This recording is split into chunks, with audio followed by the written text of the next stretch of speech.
will be the chairperson of this session, and I will start with my research.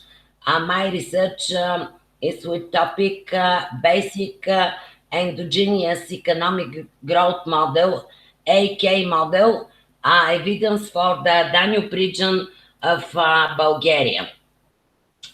Why I choose I have chosen this topic because in the more country of the world, the different region in the country are not equal developed.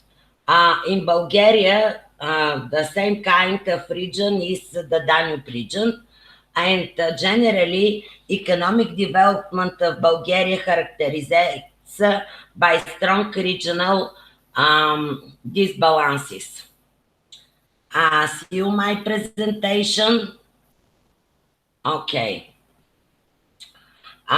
These regional imbalances come from historically shared differences in the development of social processes, mainly economic processes, governance of the region.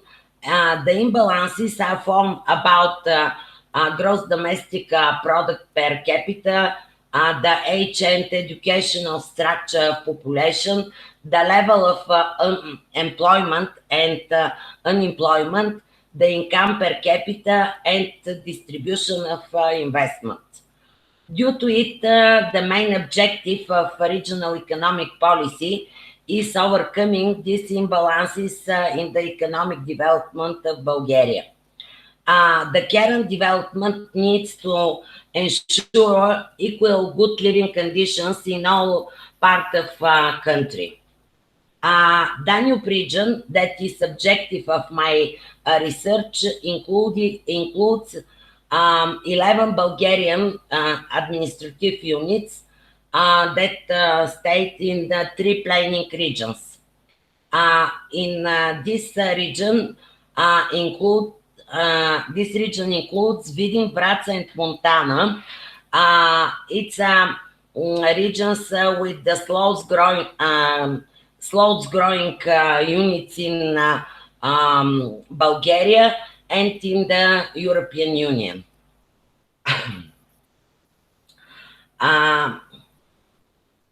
Now I'd like to show, but unfortunately I cannot.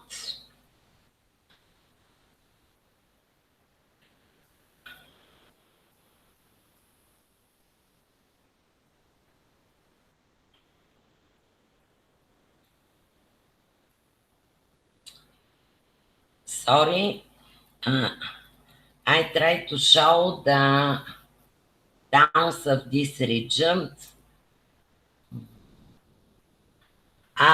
In this region are included more old towns in Bulgaria. First one is Ruse, one very beautiful and old town called Small Vin. This is the picture from the downtown of Ruse. And the next one is the Gabrovo, also very old town. This is the picture, and on the picture is the first secondary school in Bulgaria. This is very old town. Nevertheless, that Danube region in Bulgaria includes very old towns, very developed in the past. Now, at the moment, this region produced only 60% of country GDP. And this region covers almost half of country territory. Due to it, I'd like to find the main factors that can go to the advancing economic development of Danube region. This is not, this is not the work for the short period of time, but we try to develop this region of the country.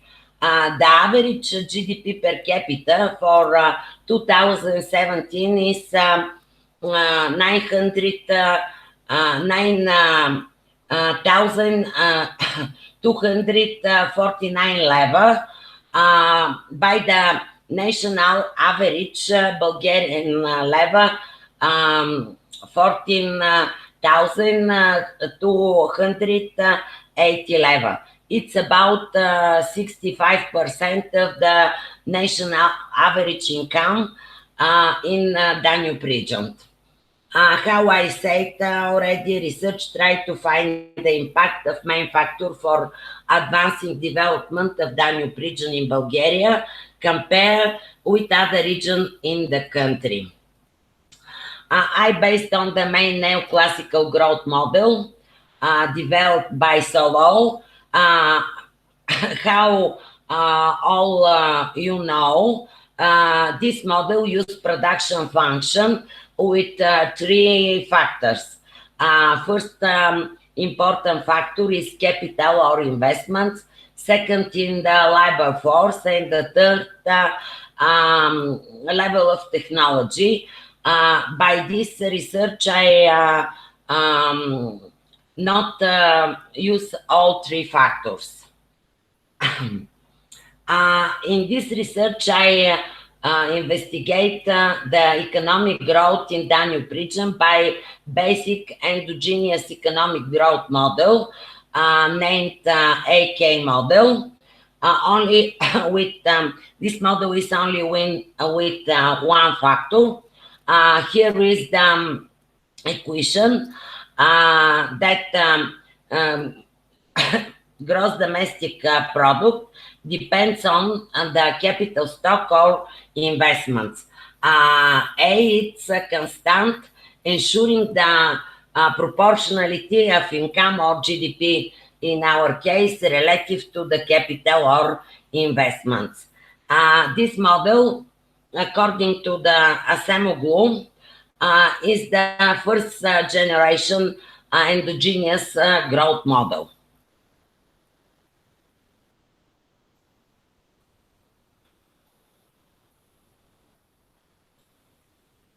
On the second stage of my research, I'd like to calculate the efficiency of one Bulgarian lev investments. And in this case, I use equation delta GDP, gross domestic product, deducted delta direct investments. Doesn't matter foreign or local investments. In this case, I received how many Bulgarian lev produced one Bulgarian lev direct investments. Have some limitation of the research. First of all, because the different way to be made the data by national statistic, with or not accumulation, monthly, quarterly, or annually, or chronically presented. Different variables I recalculated to be mathematically compatible. Second, the research recognized as a single factor, capital or investments in our case. Foreign direct investments deliver to the economy more innovative technology and techniques, new approach to the education and management of human resources. And my hypothesis suggests that foreign direct investments will be more important for the economic development of the Danube region of Bulgaria compared with the local direct investments. Local direct investments depends on the accumulated capital in the country, and the volume of local direct investments depends on the local decision.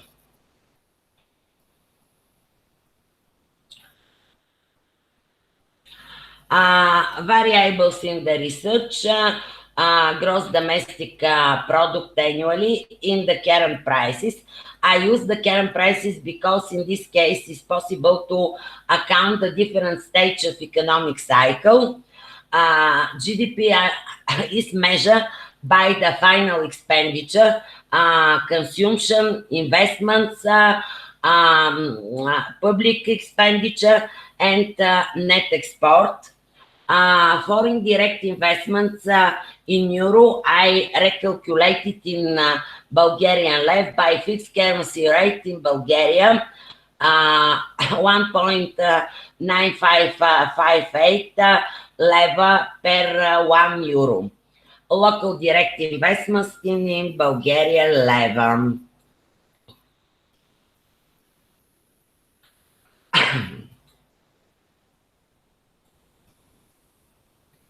Just a moment, have some problem to go to the next slide.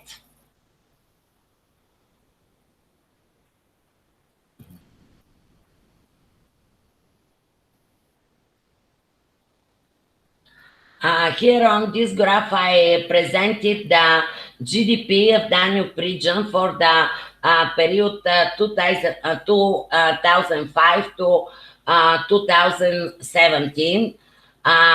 We've found that there is increasing of gross domestic product of Danube region of Bulgaria, but unfortunately, the rate of increasing is very small. On the next graph,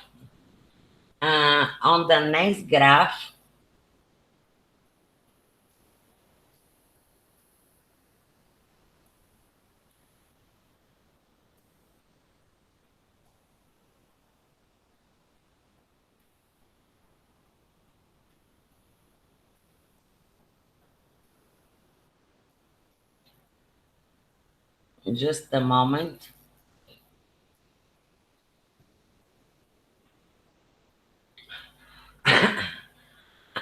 On the next graph, I presented direct investments in Danube region of Bulgaria for the period 2005-2017.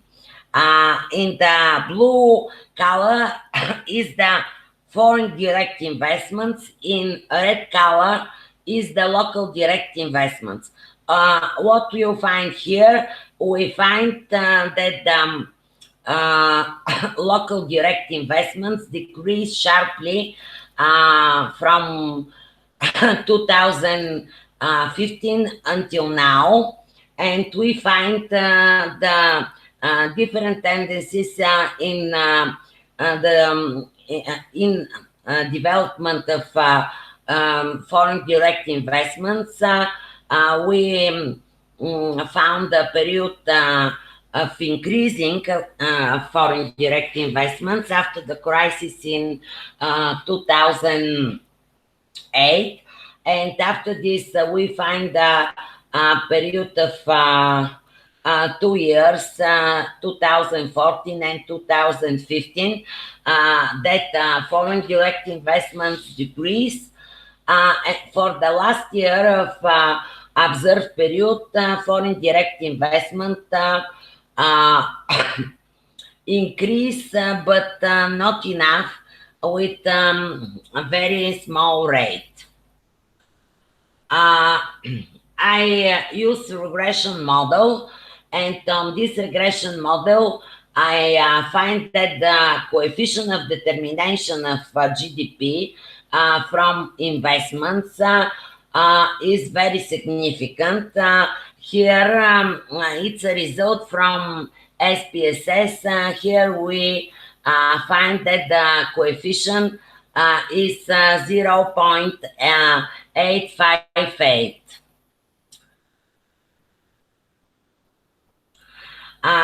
On the next table, I present the correlation coefficient of different direct investments, foreign and local. You see that the correlation coefficient for the foreign direct investments is 0.895. For the local direct investments is 0.081. This show that the impact of foreign direct investments, how I suggested before, is foreign direct investments are more important for the advancing development of the Danube region. The statistical analysis showed that the coefficient of determination for the direct foreign and local investments is significant. The economic analysis notes strongest impact of investments in the region on the aggregate supply measure with GDP.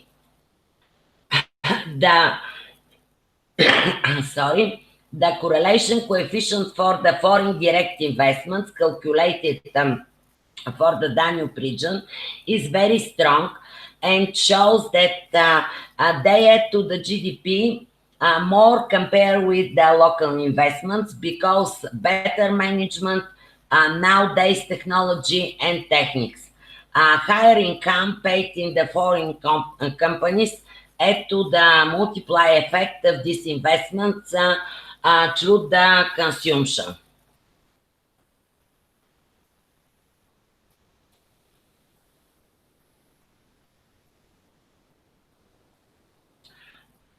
The correlation coefficient for the local direct investments is lower compared with the search for the foreign direct investments and show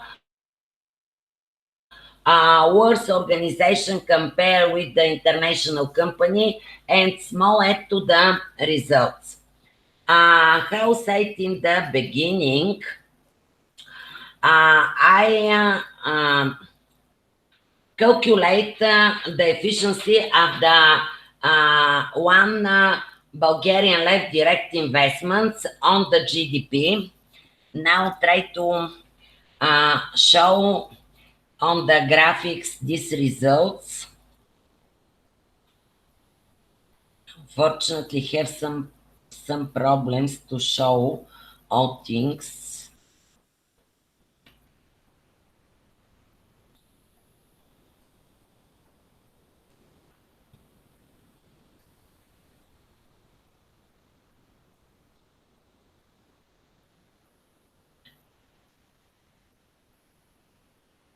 I cannot show next slides with the graphic.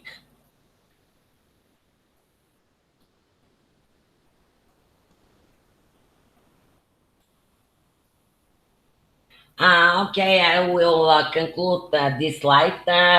My calculation showed that efficiency of the foreign direct investments is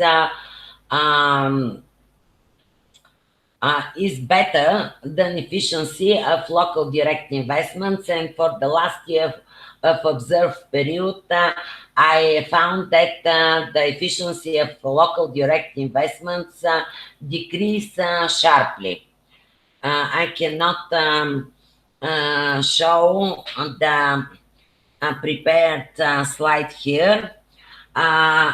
What I can see in conclusion, the economic development of Bulgaria characterized by strong regional imbalances, how I say. For this reason, the main objective of regional economic policy overcoming the imbalances and realize advancing development in order to make equally good living conditions in all parts in the country. I create model with single factor of economic growth investments. The economic analysis notes strongest impact of foreign direct investments in Danube region on the aggregate supply measure with GDP.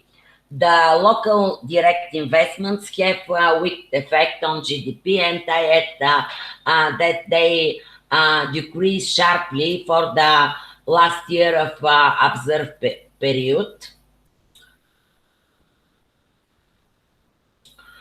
The calculated results requires to increase the flooring and improve the efficiency of local direct investments in the future. It will provide advancing development of Danube region of Bulgaria compared with the others region in the country. Thank you for your attention.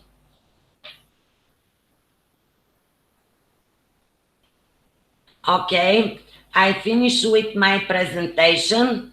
Dear colleague,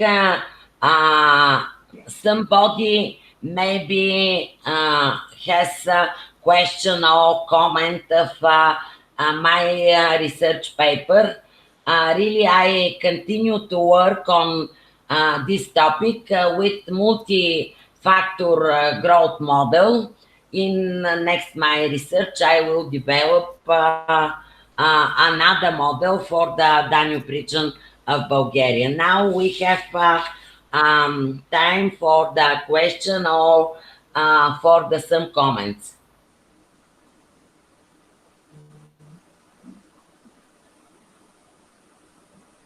Thank you, Camelia. If you not question or comments, I will give the floor of next presentator. It's Fatbarda Morina. Hello, everyone. The topic to support Shames promote the renewable electricity in Western Balkan countries. Okay. Oh, I think that's now, okay, I will stop my microphone and you listen, Morina. Okay, but firstly, you need to close your presentation in order to open the screen share for my presentation. Okay.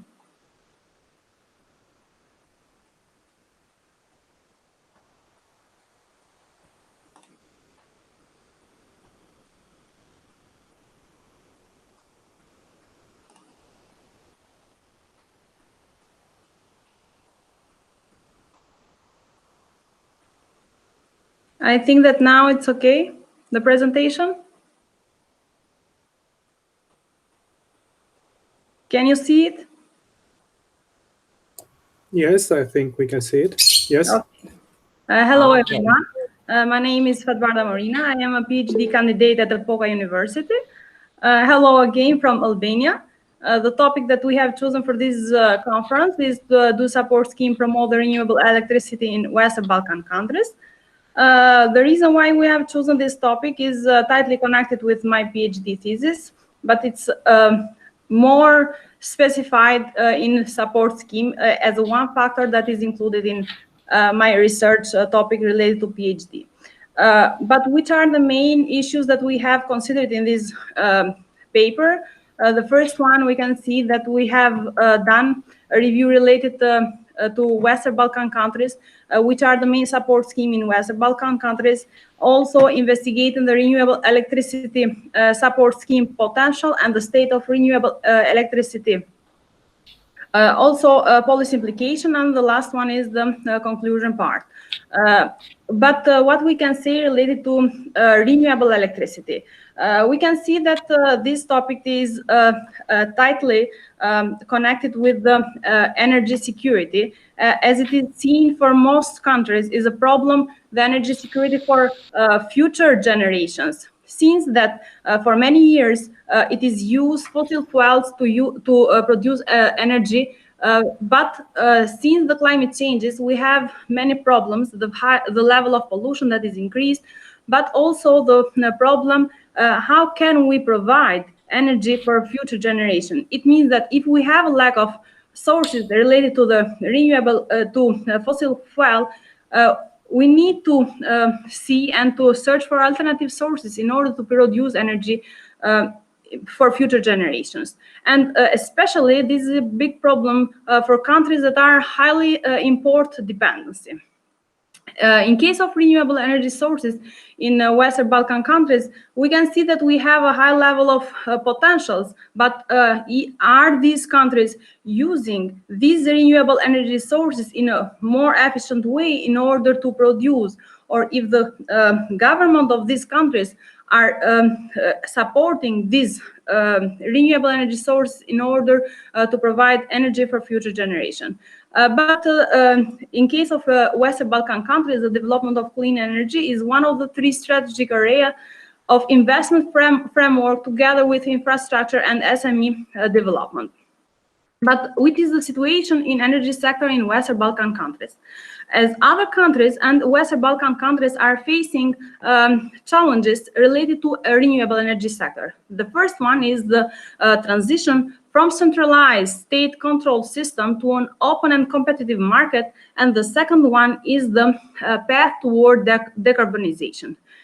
We know that for many years, many countries, they have used fossil fuels as a source in order to produce energy. But this transition from fossil fuel to renewable energy, it has a high level of cost. Also, we know that building these new plants that produce energy from renewable energy sources, they require high capital investment. It means that the support of government is fundamental in order to have a long period in order to produce and to think for the future. But in this region, we can say that is characterized by low energy productivity since they have a common historical and economical background.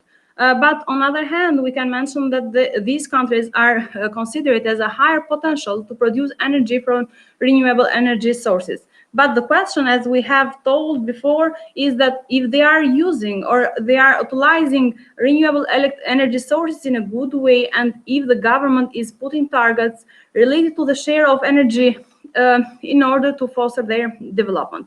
We know that if we are talking about European Union countries, they have decided or they have put some targets related, but the same situation is in Western Balkan countries. But they are planning to achieve these targets or not. In our analysis, we have included 6 countries of Western Balkan countries. We can mention Albania, Bosnia-Herzegovina, Kosovo, Montenegro, the Republic of North Macedonia, and the last one, Serbia. But which are the main support scheme?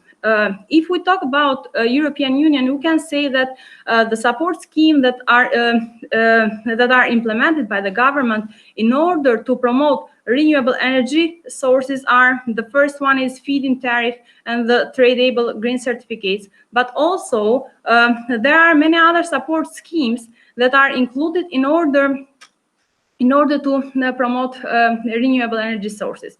In case of Western Balkan countries, the main support scheme that is used for many years is feed-in tariff that provide a fixed amount to operators for each unit of energy generation from renewable energy sources and is considered with low risk. But in order to be more productive and to promote, some countries of Western Balkan countries are looking for some other support schemes, such as feed-in tariff in premium, since it is considered as a more market-oriented and that it will be more productive in the future. But there is a long debate related to the support schemes, not only in European Union, but in case of Western Balkan countries, since if we can say in the literature review, it is mentioned that there is a big debate related to the effectiveness of these support schemes. If these support schemes are considered as a support for the process of producing energy, and if these support schemes are taken for a long period or not.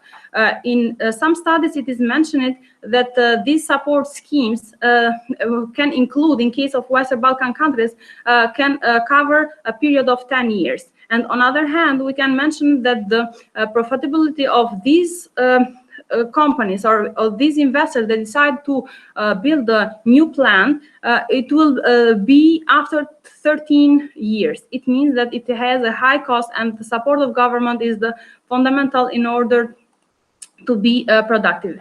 If we can investigate which are the main renewable energy sources that it has each country of Western Balkan countries, we can see that in case of Albania, we have it is characterized by favorable condition related to renewable energy, since its geographical position and natural sources. Also, we can see that among renewable energy sources, which are the main that contribute to the final energy consumption, we can see that is from solar and biomass. But in case of Bosnia and Herzegovina, we can see that also it has a high potential of renewable energy sources such as geothermal energy, wind energy, solar, biomass energy. In case of Republic of North Macedonia, also the hydro and wind and solar are the main sources of renewable energy sources. Also, for the Kosovo, the electricity is generated by 2 large and several small hydropower plants. In case of Montenegro, the situation in Montenegro, we can say that it has achieved the target of renewable energy and is provided energy by hydropower that plays an important role. In case of Serbia, also it has high and unused potential to produce energy from renewable energy sources. By using the data related to Eurostat, we can see that which is the target of 2020 for each country and which is the share of renewable sources in gross final energy consumption for each country. The worst situation it can see for Bosnia and Herzegovina, since the target is 40%, the share of renewable sources in gross final energy consumption. For other countries, the situation, it seems good, but the support of renewable energy, it is needed a revision related to support schemes. In order to be more attractive for investors, in order to invest in this kind of renewable energy sources, the support of government is fundamental. Also, it is needed to revise the effectiveness of support schemes in Western Balkan region, since it is tightly related with a regulatory and institutional condition. It is well known that renewable energy investment require high capital investment, but in order to be more attractive for investors in the region and to reduce the risk perception of the region, the strength of support scheme for renewable energy is fundamental. It means that the support schemes, they should be revised and they should support the investor for a long period. 10 years of investment in this kind of investment is a little bit lower if we can consider the high level of investment that they are requiring. But since the region is characterized by high potential of these renewable energy sources, the support of government is fundamental in order to provide energy for future generation. Thank you. If you have any question. Thank you, Fatbarda Murina. It's right. Okay, if you have some question. If I may, I have a question. I'm Constantine, I'm from Romania.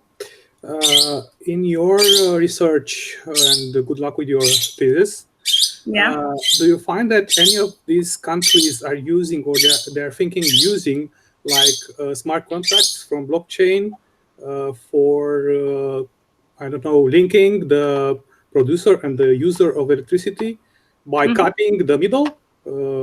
I mean, there can be several organizations that are selling the electricity to one another and so on until the end user. I'm interested because I'm working right now in a project about blockchain. I'm trying to somehow present it in Romania, and I'm trying to find different places that I can use as best practices or cases. In fact, in these countries, there are installed some plants, but they are in the beginning stage. And the main problem that are facing the new installation in these countries is the regulation that are required from the country, and finding the appropriate place. It means that the problem that have to find a place and the legacy problems. It means that this is the main problem. Okay, we can find investors, but the main problem is the regulation that are put from each country.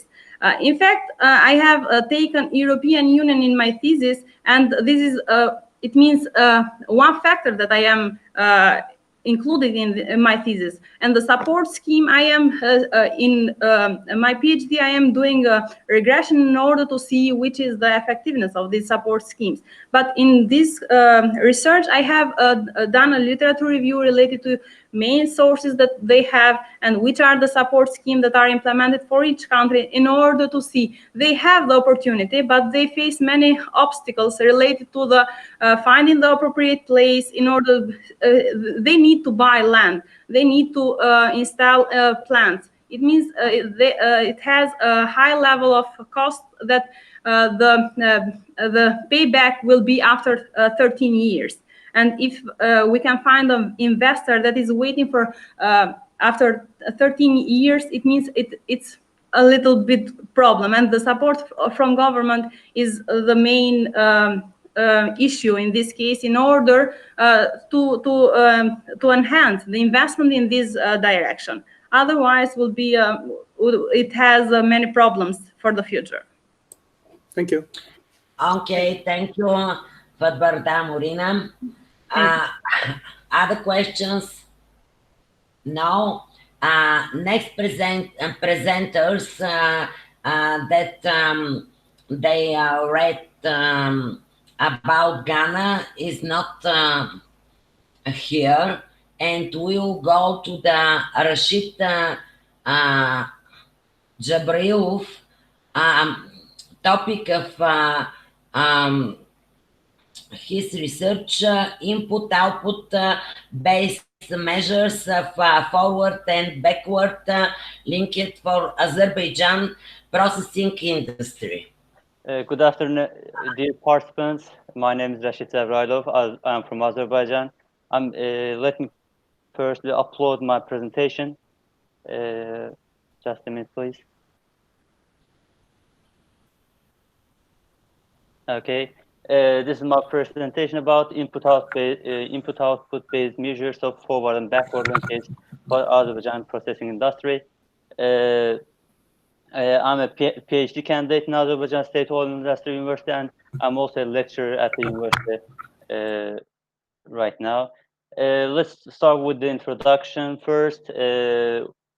Based on the international experience, we can say that every country that have a certain development, that have undergone certain process of development, have experienced one or two periods of rapid socio-economic growth. I took this sentence from a professor in Azerbaijan. He claims that every country that have a certain development undergone from one or two periods of rapid socio-economic growth. And if you look at the Azerbaijan numbers, Azerbaijan growth rate, in the period of 2004 and 2010, let me, okay. 2004 and 2010, average economic growth. Is it better? It's better, I think. Average growth rate for Azerbaijan economy was 12.9%. It occurred due to the extractive industry in Azerbaijan. Azerbaijan is known for its crude oil and natural gas sales to the Europe, and but latest developments in energy sector highlighted that Azerbaijan economy is not sustainable because it heavily depends on extractive industry, sales of crude oil and natural gas. If you consider 2014 and 2020 oil price decreases in energy markets, we can say that Azerbaijan wasn't able to transform its economy from one point to a higher point. So there is a need to structural change. And in Azerbaijan in 2016, the government accepted strategic roadmap of Azerbaijan economy to develop, and the Azerbaijan economic policy focused on non-oil sector. in a strategic roadmap. But which sectors to invest? That's the main question in this topic, in this presentation. Which sector to invest, because we have limited investment capabilities, and which sectors are more important to invest, and in which sectors we're going to get higher numbers, higher growth rate. We can look at a few development theories through 20th century. These are, for example, big push theory by Rosenstein Rodan and two sector by Arthur Lewis, or Ragnar Nurk's balanced economic growth, and other series. But the most important fundamental problem for these series was the lack of social overhead capital. Uh, I'll main theory I use in this, I focus in this article is Albert Hirschman's unbalanced development theory. He criticized the other development theories in his unbalanced development theory and said that a developing country is not able to invest in infrastructure. It hasn't enough social overhead capital to invest in every sector or in infrastructure.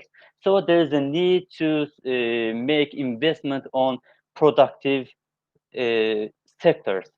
So he suggested to invest in key sectors. But how to identify which sectors are the key sectors? To identify the leading and key sectors of any economy, he said that we can use intersectoral linkage analysis. Intersectoral linkage analysis are known from 1920s. It's firstly suggested or I studied by Leontiev, Russian American economist Leontiev. Intersectoral linkages are a widely used method in identifying key sectors of any economy, and there are two basic linkages we look for in this method. These are backward and forward linkage of any industry, and we assume that if we compare the strengths of backward and forward linkage of different sectors in any economy, we can identify key sectors by their strength of linkage. And we can define backward linkage as intermediate consumption of a sector. To produce output of any sector, which other sector, what intermediate consumption this sector use. And forward linkage are occurs when output of an industry become the input of other industries. So forward linkage of an industry is backward linkage for another one.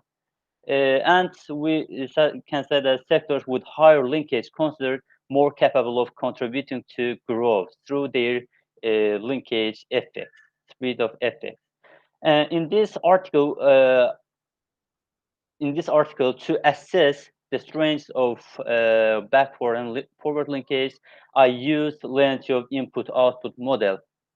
It can be called as the most successful method for analyzing such dependencies, and we use input and output coefficients, Leontief inverse matrix, to identify the strengths of backward and forward linkage. I have used two methods, Cheney Watanabe and Rasmussen methods, based on input-output model by Leontiev to calculate the linkage. The first one is Cheney Watanabe method. This method is based on direct requirement coefficient matrix. It's called matrix A in Leontiev model. You can have a look at this model and the calculation procedure in the full version of the article. I didn't include it. I just include the simple methodology in this presentation, but you can have a look at the model, the action numbers, empirical analysis, and the calculation methods in full article provided. And backward linkage of based on Chernobyl method is calculated as the common sums of direct requirement coefficient matrix, and forward linkages are calculated as the sum of rows of the output coefficient matrix by Chenery Watanabe method. And Rasmussen method suggests inverse matrix, Leontief inverse matrix to calculate the backward and forward linkage. And backward linkages are common sums as similar of Leontief matrix, but forward linkages are the rows of Leontief inverse matrix. And in this article, I used 2016 intermediate consumption indicators of Azerbaijan economy. It's provided by State Statistics Committee, and it's prepared in 5-year basis from since 2001. In this table, the sectors of Azerbaijan economy are classified into 96 areas. But to simplify the calculations, I aggregated the sectors into 15 areas. I directly illustrate the sectors and their backward and forward linkage. I didn't include the calculation procedure. You can have a look at in the full article, as I said. This is Chenery Watanabe method, backward and forward linkage. We can observe in this table that light industry, food industry, and chemical industry are the most, and also we can say machine building industry are the most are the sectors that is distinguished by their backward linkage. For forward linkage range, it's light industry again and mining industry and the machine building industry. But in Rasmussen method, the numbers are a bit different than Chenery Watanabe method. Due to the strength of backward and forward linkage, I include results as the strong backward linkage for Chenery Watanabe method are light industry and chemical industry, but strong forward linkage in Chenery Watanabe methods are mining industry, trade, real estate, and commercial services, light industry, and machine building industry. By summarizing the backward and forward linkage, the key sectors of Azerbaijan economy, according to Chenery Watanabe method, can be identified as light industry, oil refinery industry, chemical industry, and machine building industry. But in Rasmussen method, strong backward linkages are in agriculture and forestry, food industry, chemical and construction materials industries. Strong forward linkages are in mining industry, oil refinery industries, machine building, construction services, and trade, real estate, and commercial services. By some comparison of both methods, I identified the key and leading sectors of Azerbaijan economy as oil refinery industry, chemical industry, and machine building industry. These three sectors are common in both Rasmussen and Chenery Watanabe methods.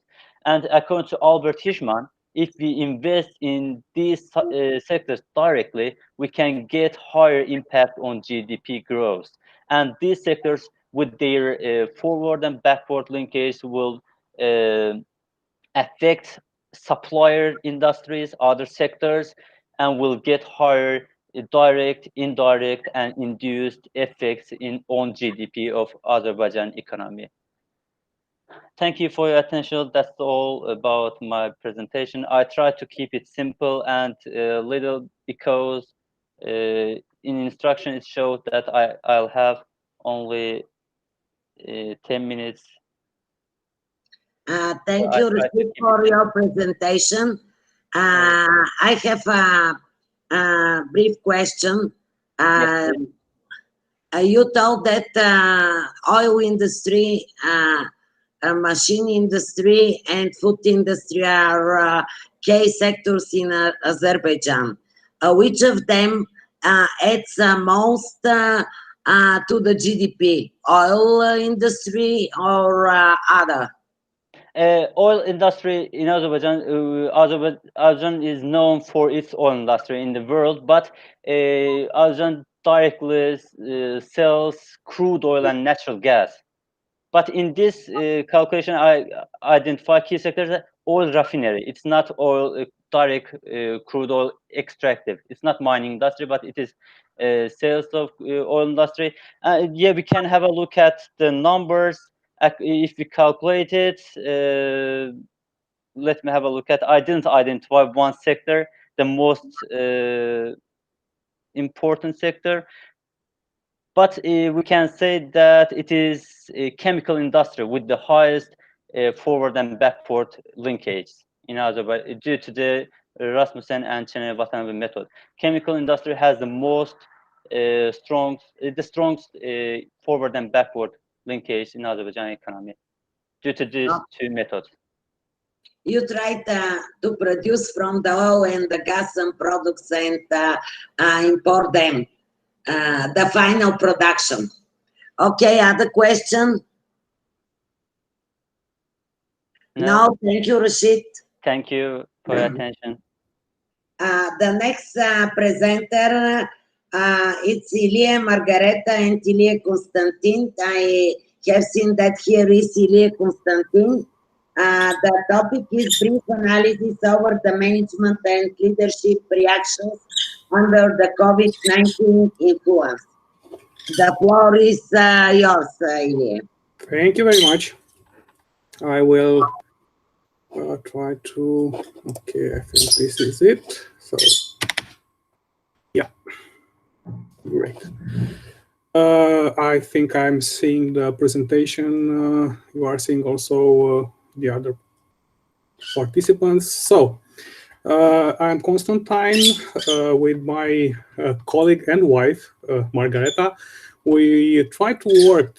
I'm trying to establish some story behind this this article, and maybe at some point I will have some help from you because we had a problem. Actually, we are trying to use an artificial intelligence software in order to determine what will happen in the next years based on what's happened now. I mean, the COVID, because this is actually the starting point of this article, the COVID pandemic hit all sectors of economy. And we try to use artificial intelligence branch to provision what will happen next. But we had a problem because we tried to find that data in order to use. And we didn't find it because we look at, I don't know, on Eurostat, we look on other base data, and we didn't find those data that we are looking for. And we ask ourselves where can or how can we find the data. There is no answer because no one was prepared. And also when I'm looking, because you will see we have some references to one of the most known provider of data in management and economy in the world. But also they didn't have those data because actually they don't try to do what we tried. I mean, to make a provision. And this is one of our conclusions, and I will say it right now, even that the conclusion is at the end. They don't have, they don't do any database on what's happened now. They just send some questions to leaders, to organizations, and try to make a decision or trying to make, I don't know, a state of the present situation based on that questions. Okay, so after that, after we tried, we understand that we couldn't do exactly what I wanted, because actually I'm an engineer, my wife is an economist. We both are lecturer. Actually, my wife right now is an associate professor. We both work on the same university at the Ovidius. And we try to do something else. We try to see how or what the organization and the managements actually have to be prepared in the next years. And this is actually the main topics of the article. So this is a brief analysis. First of all, we want to see which will be or which are the most influenced domains of the economy and actually the everyday life in the world, in the humanity, based on what those think tanks that I talk about are saying. So if we are looking, this is from the World Economic Forum, from the strategic branch. And they are thinking that the most influenced domains are, and I will go first on organization, on, let's say, economic organization, are the financial markets, the travel, trade, and also the workforce. And then are something linked, especially on health, the vaccine, the finding vaccine, the avoiding of infection and spread, and also the government response. And as you can see, there are also write it there. Again, we didn't write something about the health, the main health domain. But I'm living in an area of tourism on the seaside. And we are actually, our GDP, our local GDP is based on tourism. So on the second level of businesses that, let's say, they are calling it's not essential services, but they've been disrupted by the COVID pandemic, where the restaurants, I don't know, the fitness, the clothing, actually all those services that first they need a contact, actually face-to-face contact or a physical contact. And also, I have to say that actually, and I think this is not only us, all of those services were closed until July in Romania, June and July. And the restaurants, actually, they were opened in September. So we lost a lot of GDP.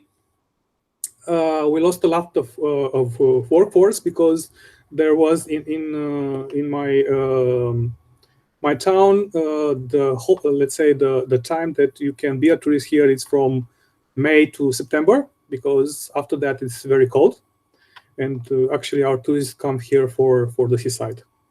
So based on this, also we look further and we see what actually happened in the first months of the pandemic, and there are some very disturbing numbers, like the global merchandise trade was down almost 1/4 of all, and also there was a very big slump in the Dow Jones in industrial, because it's very important to say that industrial average is the base of the wealth. Also, of course, the losses, and only in US there was like 38 million persons that lost their jobs, and there are a lot of examples of these problems. Of course, we have to see also some benefits. It's hard to say that. It's hard to think about that. But there is some benefits in the COVID, because all of us were somehow pushed to the digital era, to the this industry 4.0. And of course, there are industries that benefit from that, like of the IT domains, the IT organizations, and also maybe the education. It will be easier to transfer the education to, let's say, students or children that are more common with this new technology, with the phones and tablets and so on. Okay, considering, I think I just passed one of my, okay. Considering what a manager or a leader from an organization should do, the most important thing that we learned, I think, was the way that the manager communicates and see his workforce. Because when COVID struck, they disturbed the transportation of the workforce. They also, maybe the workforce couldn't come from their cities to the place where they were working because everything was shut down. In Romania, for example, for about 3 months, you couldn't leave home. Also, they have to be careful about personal health. And you see here on a graphic with the smart source, what was the most worries of employees. This is the four most important one. So the most worries important for the employees, and the one were financial security, because everyone scared about losing their job, health and well-being, of course, about the COVID, the family, because if you have like two parents, like me and my wife, working in the same place and they both lost the job, this is a big problem. And the productivity and work. They are thinking that not going to work or working from home or teleworking and so on will somehow disrupt their productivity. Okay.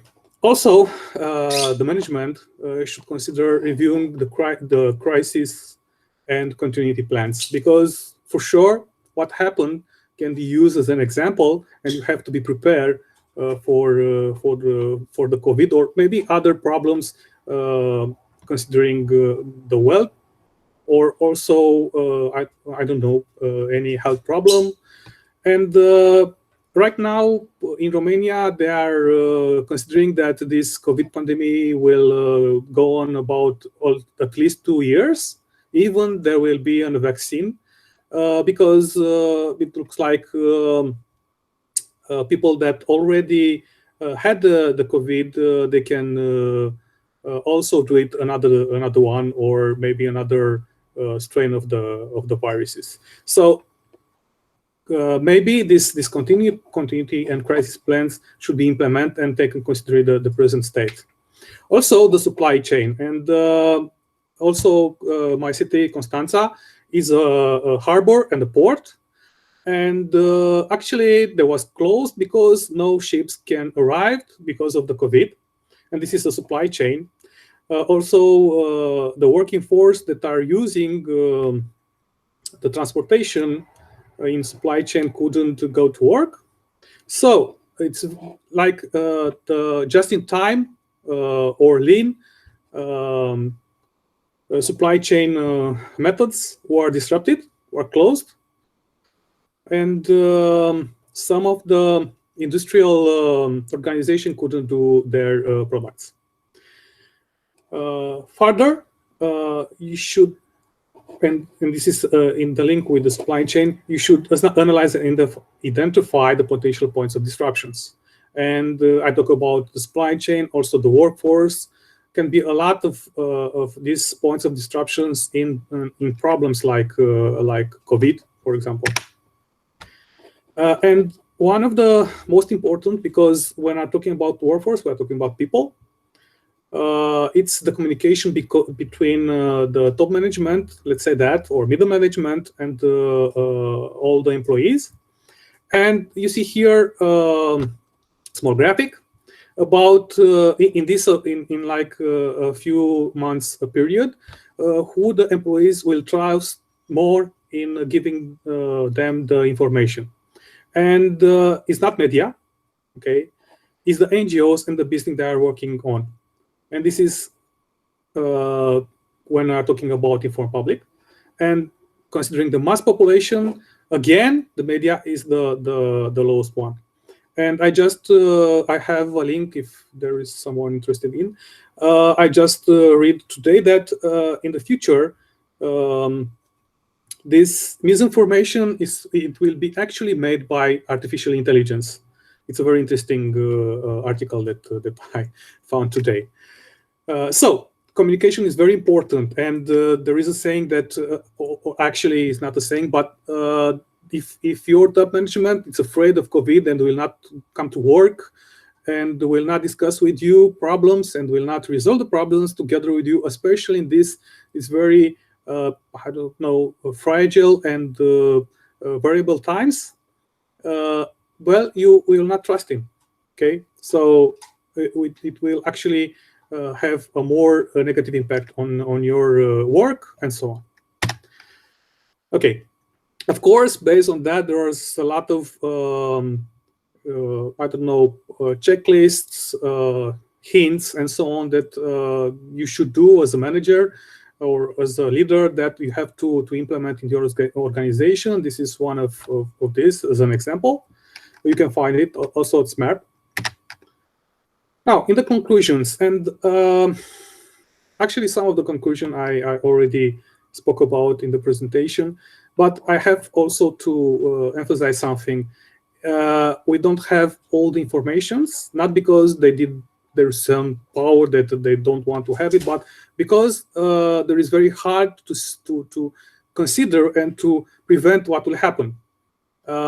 It's like another example. We start our schools now in September, and after that they're starting to close one by one or several.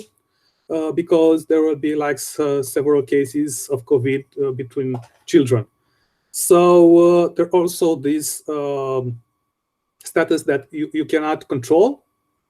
And actually, as I said, they don't think that this will stop in a year or 6 months. It's something that will go on.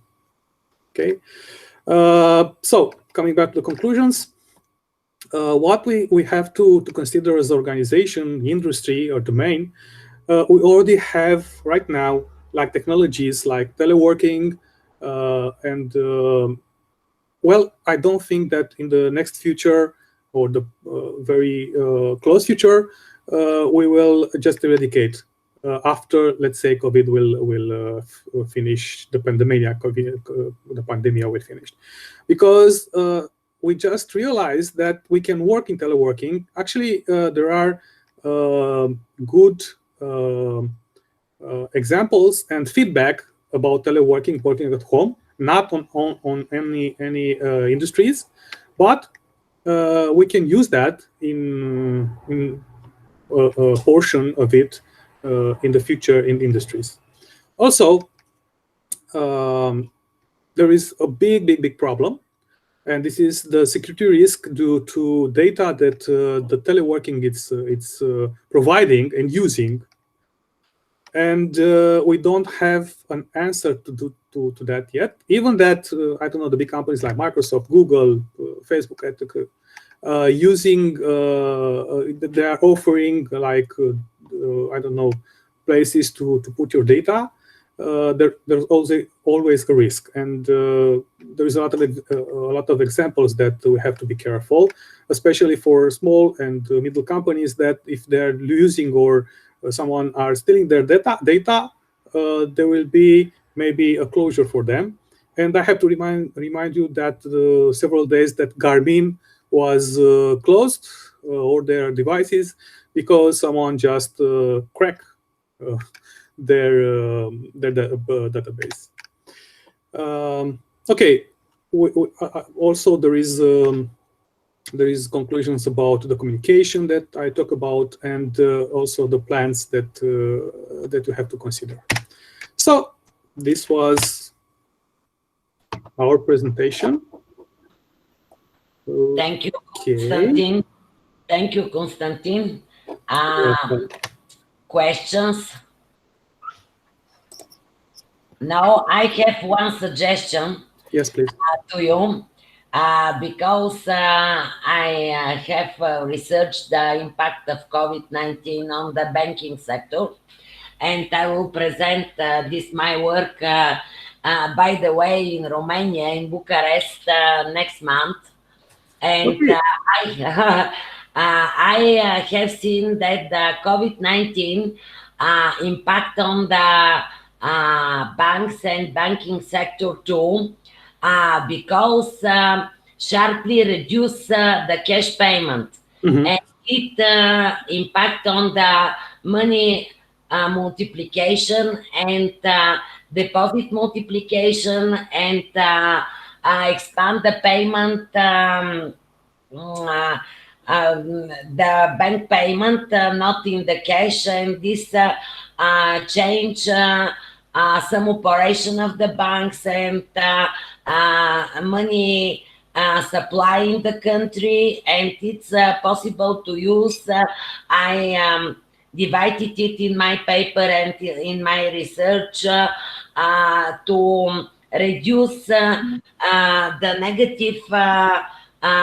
negative results from this COVID crisis. Yes, yes, you're In, right. in conclusion, I think that it's important role COVID-19 on the bank and the banking sector.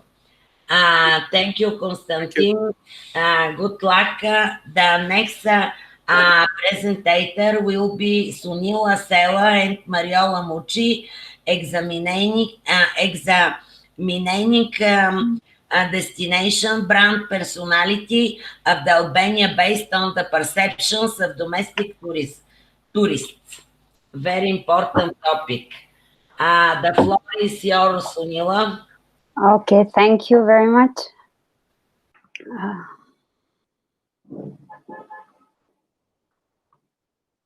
I'm just trying to, present now, one moment.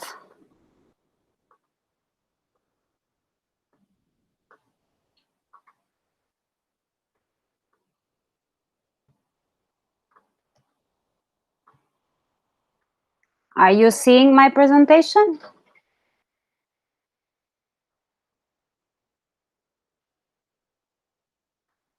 Yes, okay. Okay. We see. Okay, I'm Sonila, a PhD candidate, and also I work on a business sector, part-time in lecturing in the university. The field of research is destination marketing. In fact, in my PhD, destination brand personality is only one of the variables which will be measured in my PhD. But this is as a research that is done as a preliminary research in order to identify which are the personality traits of Albania that represent the destination Albania. The overall objective is to critically study the brand and the brand personality traits, concepts with relation to destination marketing, build up a brand personality for Albania, and examine those personality traits that can be used later in the marketing of Albania as a destination, which is still an emerging destination. Background of this research, we know that, and exactly this year we understood that tourism industry is one of the fastest growing and most competitive industries, expect of this year. We know that in order to retain a competitive advantage, destinations are seeing many new strategies with unique identities and promoting their tourism places. We know that brand and brand personality are well defined in literature, but their application in tourism, we can say that it's not very new, but it's quite new in identifying those personality traits. Marketing studies mostly have demonstrated that brand personality perceptions vary from across many cultures. So from this thing, we can show that this kind of different culture may affect or personal distant cultural backgrounds may affect different perceptions for destination personality. Brand personality as a concept is mentioned in 1950s, which is developed through contribution of different sectors such as advertising, retail, public relations, and communications. Many researchers like Park and Plummer 65 and 66 have brought personality traits, brand personality, to have many relations with personality traits. They say that it can be formed and influenced by direct or indirect contacts that the consumer has with the brand, or by the experience that this consumer creates with the brand. But the most used and the most clear scale for measuring the brand personality is from Jennifer Acker in 1997. Acker defines brand personality as the set of human characteristics associated to a brand or with a brand. From the perspective of tourism destination, brand personality has been started to be analyzed on 2006 by Hosani and Ekinji, who measured the 5 dimensions of Acker's brand personality scale. But in their study, they come up with 3 dimensions which are applicable to tourism destinations, which are sincerity, excitement, conviviality. But these kind of dimensions are related mostly to fun and enjoyment. Other authors who have studied destination brand personality is Ushakla and Balolu, who has studied destination brand personality in relation with image and tourism behavioral intention. With destination brand image, other authors, and another study is using brand personality characters for brand positioning. Why Albania? In fact, Albania is a new emerging destination. Even the statistics show that on last years it has many. It has been developed much, and according to Institute of Statistics of 2018, tourism industry occupies a key place in the economy of Albania. When we see or we search for Albania, we see it as a place of majestic snow, capped peaks, and unspoiled rugged coastline, which is ranked also #1 of destinations in Europe to be visited, and it was a ranking on 2018. Coming to the domestic tourists, in this year, due to COVID, we saw that all destinations were demanding due to limitations, were demanding for domestic tourists.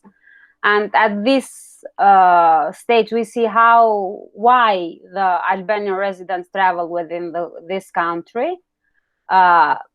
Since this study was developed before the COVID lockdown and COVID pandemic came, it was so that holidays and free time have only 24% of the occupage on their travel reasons. But for sure that this year, I know that Albanians have nearly 80% of them have traveled inside Albania this year. And coming to methodology, it is an investigative nature. The analysis is to spot the experiences that people recorded in Albania when they traveled, and what were their emotions during these experiences. Used quantitative primary research method. Target group was 18 and 45 years, Albanian residents.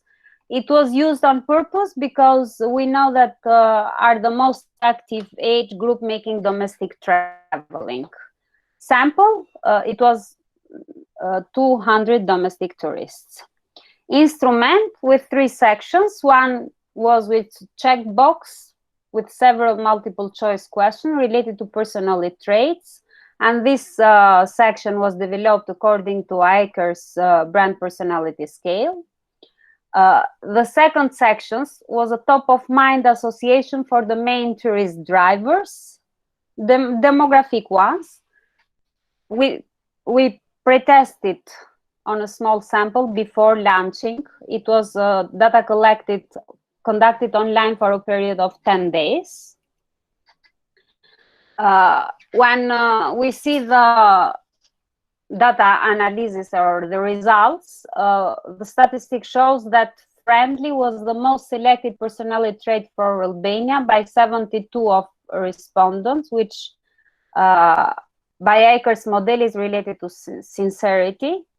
Then it comes to cool, with excitement, real, and 52 respondents were to sincerity and masculine by 48 related to rugged dimension. But this study has implied have controlled the brand personality scale of Eicher in 2 ways, also with the top of mind associations that people associated to Albania. So this was the table of top associations. Since it was the need as a whole picture, we see Albanian tourist attractions, colorful, outdoorsy, and explorative, and the most mentioned one is outdoorsy, which is ruggedness in the personality model of Eicher. Albanian architecture, buildings architecture. In fact, we see a uniform and modern that are very nearly to each one. Uniform means that it comes from the communism regime, and modern are the new buildings that are. So we have this in the same Albanian architecture. You can see the personality character of competence and excitement from Eicher's model. Albanian culture, mostly, or the majority is mentioned in percent is patriarchal, which is also ruggedness. Albanian nightlife is mentioned mostly as vibrant, which also means excitement. Albanian cuisine and gastronomy, with mostly nearly 50% of the sample mentioned is as traditional, which shows the sincerity of the personality model. So we see that mostly 3 of the scales or dimensions of Eicher's model are applied to Albania brand, but also competence is a little mentioned. Sincere, rugged, competence, and excitement. So means that are 4 that are applicable to 4 scales that are applicable to Albania's destination. Coming to conclusions and discussions, it has aimed to examine and analyze the brand personality concept in the tourism industry, and to test the Albanian brand personality traits by the resident judgments, which were sincere, rugged, competence, and excitements. Regarding limitations of this study, we have a lack of scientific research related to Albanian tourism components. The respondents weren't very familiar with the personality traits used in the survey. So while pretesting helped us understanding what to do better in order to get valuable results. And from this time, the explanations for the traits were included in the questionnaire. So even this paper, we managed, even we have with many limitations, we managed to build up a destination personality of Albania by collection. So this finding even needs to be studied more with future researches. Were very interesting, and they would suggest destination marketing organizations that should take into consideration this kind of study in order to develop more the scope of marketing process and of tourism places. It helps have a deeper understanding of the destinations and to be able to create more meaningful and impactful marketing campaigns in order to achieve more tourists, more domestic ones and more international ones after the pandemic.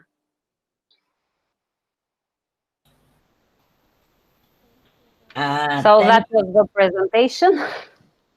Thank you, Sunila. Questions? Okay, good luck in the next research. The last presentator here in our session, I see here is Shahnaz Ekşioğlu.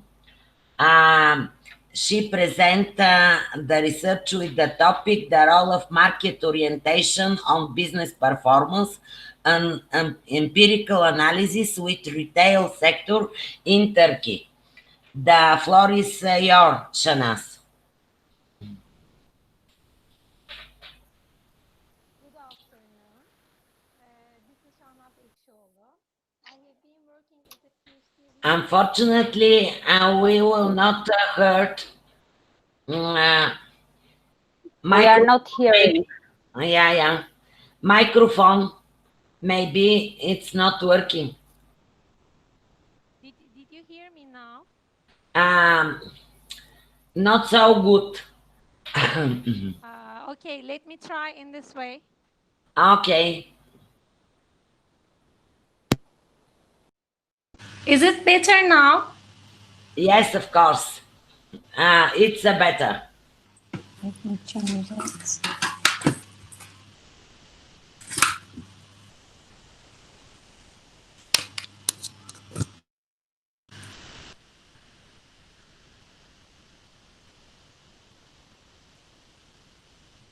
Is it okay now? Okay. Yes, of course. Okay, thank you. Thank you. Good afternoon. This is Shahnaz Ekşioğlu. I have been working as a PhD research assistant at Yeditepe University since 2018. And before this, I worked in the finance sector as a budget controller for 12 years. Today, we are going to present our article, The Role of Market Orientation on Business Performance, an empirical analysis with the retail sector service firms in Turkey. This article is developed from our thesis, which is supervised by Assistant Professor Dr. Aslı Tolunay. Well, the article mainly covers the factors of market orientation, and our main goal is to develop a framework to find out how market orientation factors are evaluated in retail sector firms and the impact of these factors on firm performance. Why we study market orientation? Because in the literature, this topic is studied basically in developed countries such as USA, UK, and Austria, and in various sectors such as large-scale manufacturing industries and in several service sectors such as insurance, banking, automotive, white goods, textile, furniture, tourism, metal, and plastic, and studied less in retail sector. So there's a gap in the literature. Why retail sector? Because retail is one of the most important sector which gives direction to the economy. However, exchange rate fluctuations, tax rate policies, and even in this pandemic environment, sector affected negatively. In this context, retailers seek for sales and long-term investment instead of high profitability. And Within this scope, market orientation practices gains importance. Well, let's look at e-commerce market size in Turkey.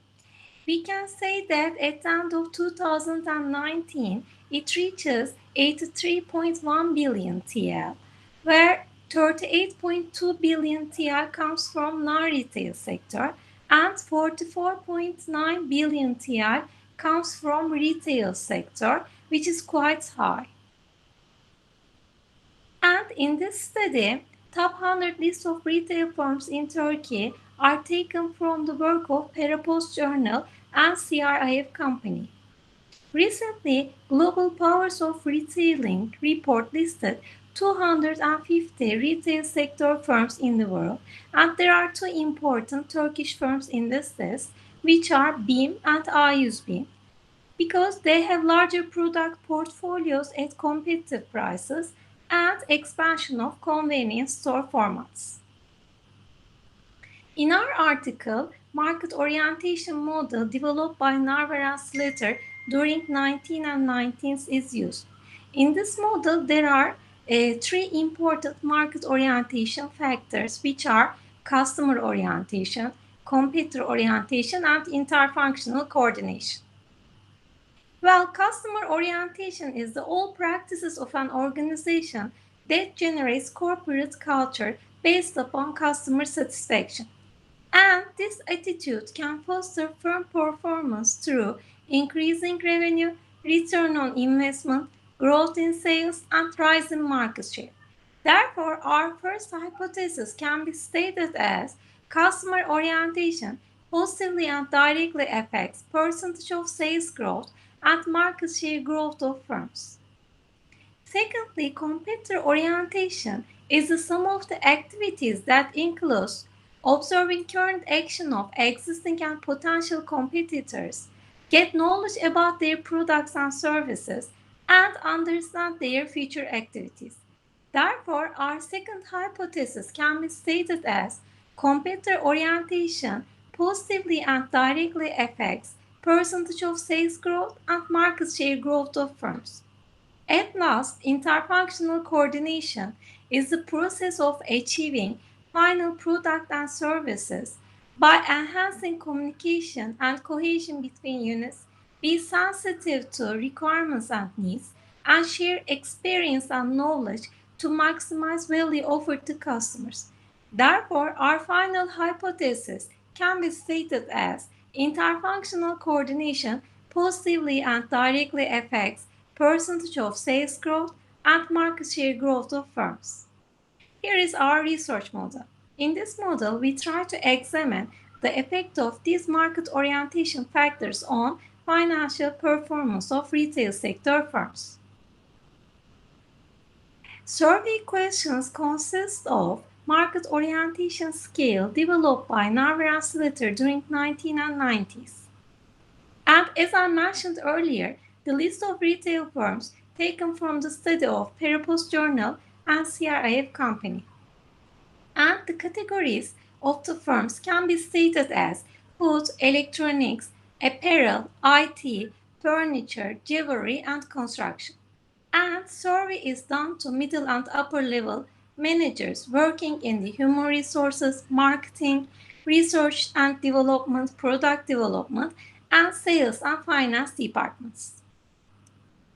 Well, here is the categorical representation of our firms, and it is seen that Great Beer Companies has highest ratio, which is 48.6%. In this section, descriptive statistics, factor and reliability analysis, and logistic regression results are going to be discussed. Here is our descriptive statistics. And here we can see our factor and reliability results. We can say that we just delete one question from interfunctional coordination based on results. And in logistic regression, at first, net sales growth ratio is calculated by using the data from 2015 and 16. And we see that success ratio is more than failure ratio, which is 77.6%. Afterwards, market orientation factors are added to the model. And we see that there's a relationship between customer orientation and competitor orientation with sales growth ratio. When customer orientation is added to the model, the predicted level ratio increases and becomes 78.9%. And afterwards, when competitor orientation is added to the model, predicted level ratio declines a little bit and becomes 73.7%. In conclusion, based on Cox and Snell R-square unit result, customer orientation and competitor orientation explain the variance of net sales growth by 9.1%. In the second stage, market share growth ratio is used, and the growth rate of market shares is used by using the data from 2015 and 16. In this stage, we see that failure ratio is more than success, which is 82.9%. And it is observed that 76 firms, out of 76 firms, there is a decline in 63 firms' market share growth because there are strong players in the list. Thereafter, market orientation factors are added to the model, and we see that the model removes all predicted variables. And we can say market growth is not explained by market orientation dimensions. Here is the results of our hypothesis. The main goal of our study is to examine the effect of market orientation factors on firm performance of retail sector companies. However, significant relationship between factors of market orientation and performance is expected. Analysis show relatively weak influence between the variables. In terms of explanatory power, model clarifies only 9.1% variance on firm performance. And regarding to the findings, only customer and competitor orientation have significant effect on sales growth. However, none of the factors of market orientation have relationship between market share growth. There are two important contributions of our study. At first, market orientation is a beneficial organizational culture for retail companies to adopt. In their study, Narver and his colleagues state that mutually complementary market orientation culture is needed for long-lasting market-oriented behaviors. Secondly, we can notice that although we expect high relationship between market orientation dimensions and firm performance, these relations may be dependent on environmental conditions, such as unfair competition, limited resources infrastructure, environmental uncertainty, and rise of quotation. And these factors can be cited as major impediments to the development period of market orientation. In conclusion, we can say that owners and managers of companies do not ignore the positive effects of market-oriented culture, and they should enhance market orientation culture as coordination in the departments and realize competitor analysis in order to achieve success. There are also several limitations in our study. At first, we observed that in the literature, market orientation is studied as an aggregate construct rather than examining each factor separately. And secondly, in the literature, quantitative methods used as a performance indicator studied less. And developing and validating new scale to measure market orientation for different sectors in Turkey is needed. Also, we use datasets from Turkish retail sector firms only, and which may not be representative for our industries and countries in general. At last, to observe the real effect of market orientation, future studies can examine retail sector firms by longitudinal study over time. In conclusion, these limitations cause for future studies to combine data from different sectors and diverse country settings. Thank you for listening. Thank you, Shahnaz. I see that the second author of this paper, Ashley Kushku, is here too. Yes. Questions about this presentation? Okay. Thank you very much. Thank you for your presentation. Thank you. With it, we finished the program of our session. Thank you all for the wonderful presentations. And one suggestion to the moderator, Alta Gut.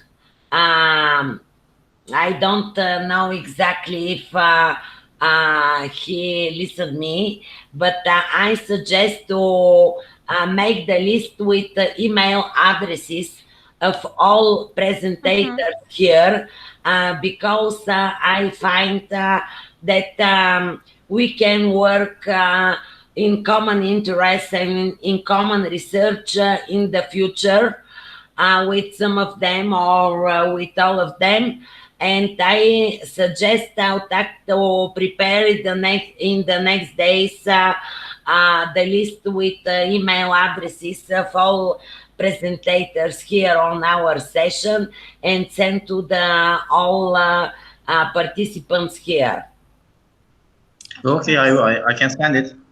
Okay, thank you all. I think that we can finish now. Good luck all of you in the next research. And I hope COVID will finish and we will see again soon. Thank you all. Thank you. I hope see you soon. And we'll keep in the touch by email to the end of the COVID-19 pandemic. Thank you. Good day and good luck, all of you. Thank you. Good luck. Thank you very much. Thank you, Nice to meet Camelia. Thank you for all participating. Okay, thank you. Good luck. Thank you. you. Bye-bye. Good Bye. luck to all. Bye bye.